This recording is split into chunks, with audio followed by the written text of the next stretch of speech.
All right, this is going to be a video walk around view of the CX-30, the entry-level model here. You've got your window control units, and then you can control your mirrors from here and here, lock and unlock from the doors. This does not have advanced keyless entry. It's got the indentions for it, but doesn't have it equipped. Your left side here, you do have your safety systems. So on your dash, you're going to see that little symbol next to P. If you turn it off, that turns all your safety systems off, your radar cruise control, your lane departure warning system, lane keep assist, emergency braking system. If you push the button, it's just going to turn it back on. There you go. It's like a master switch. That's traction control system equipped in here.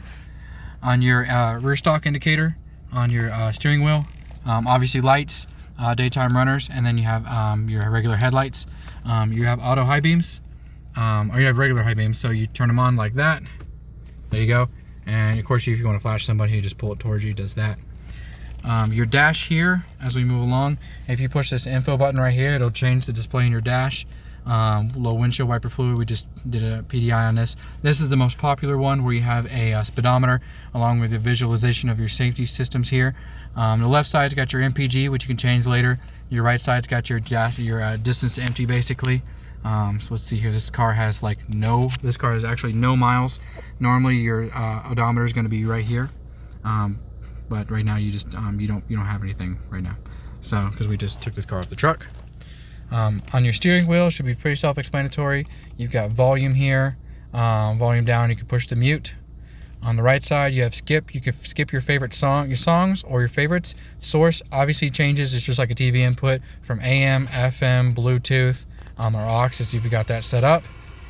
You can also voice command from right here. So I'll demonstrate it now. I'm just going to push the button one time and wait for the prompt. Say a command. Tune to 97.1.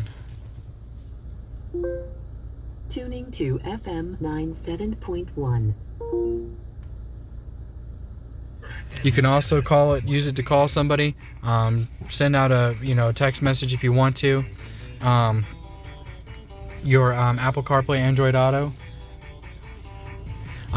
You just connect via any USB. I'm sure you might have already noticed this one right here at the top. And of course, in your center console here, move it back.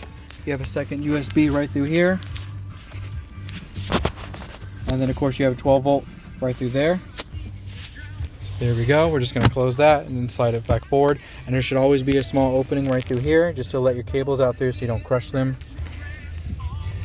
Your steering wheel on the right side, you have cruise control. You want to go ahead and turn it on with this. And you're going to see a little notification there. That's it right there, turning it on and off. You can set on here or resume right through there. Now this button on the left, obviously you know what cancel does, it turns it off. But this will move you closer to the car in front of you. This will move it away. So that's just adjustment, pre-adjusted speeds. The closest speed is about 2 cars parallel parked in front of you. So it's a pretty good distance away. And on the back end here, you're going to have automatic rain sensing windshield wipers. So right now it's on off. If you push it down one time, auto will light up and it will activate the windshield wipers one time. So I'm going to turn it off. Now it's on auto, and I'll just move them one time to signify they're on. This button is a kind of intensity for magnitude. So if you want it, medium intensity, or just slow interval or fast interval. Then you have regular, low, and high. On a far output here, this is for your rear window. You have spray for here, and at the top, off, initialize one time, and then you can just have it on, or you can just have it off. And of course, there's a few more buttons on your dash here. That's just a tripometer reset button. It's hard to focus in on it over here. And this is for adjustment for your lighting that you can use, LED lighting. On the right side, you can just push this button to adjust to see for trip as well. Now moving on for your AC, it's pretty straightforward. You have all you have to do is just control from right here.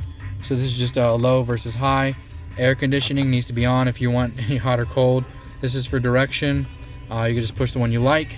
And of course you have cycling interior, front and rear defroster along with the emergency lights. And of course you can do fan intensity right here. And of course you turn it all off, then this is all the way to 0, everything's off. Okay. Now down below in your Mazda Connect system, you have driving. Obviously if you put it in reverse, it'll automatically activate your backup camera, which is nice and clear right here. You have a sport mode button. If you push it forward, you will see the word sport appear in your dash, and if you push it backwards, it'll disappear. So I'm going to just toggle that. On through here, you have your parking brake, which if you pull it up like a regular brake, it's going to activate. If you put your foot on the brake and push it down, it'll deactivate. Now, if you try to turn it off without your foot on the brake, it'll say depress brake pedal, and if you want to operate. So I'm going to push on the brake. There you go. You're obviously going to see it on your dash, because if you turn it on, you'll see P for park. Your auto hold holds the brakes for you while at a stoplight or stop sign. It doesn't turn on automatically, and it stays on for the whole ride. So if you push it one time, it stays on for the whole ride until you turn the car off. It will only turn on when the car is in drive, and if your seatbelt is on. Because if my seatbelt's not on, it's just going to flash on and off. And of course, it's going to say close door and fasten the seatbelt. So it's no mystery on how to activate these features, because usually your dash is going to sign off on you, letting you know. This center control knob is pretty easy to use because it is directional, and you can tilt it in the direction you're moving. If you have navigation equipped, you can press this button, or if you have your phone plugged in Android Auto or Apple CarPlay, it'll direct to the whatever last navigation you used. That's back. That's basically a home button. So right now I'm on your radio. You just push this button and you're back home. If you push the home button again, it'll show you just the clock.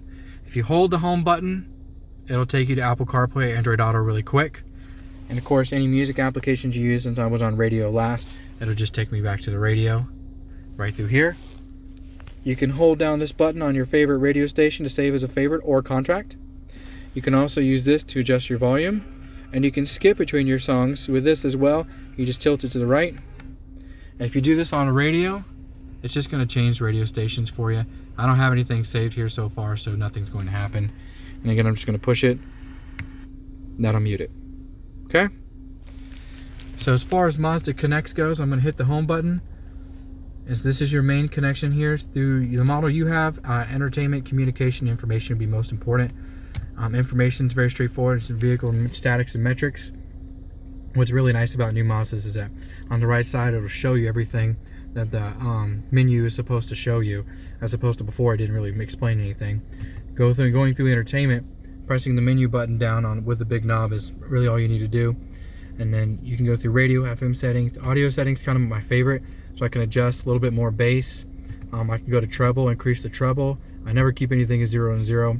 If I'm driving alone a lot of the time, I'm going to focus all the music towards the driver's seat instead of everywhere, because I want to have the experience. I don't care about anybody else in the car.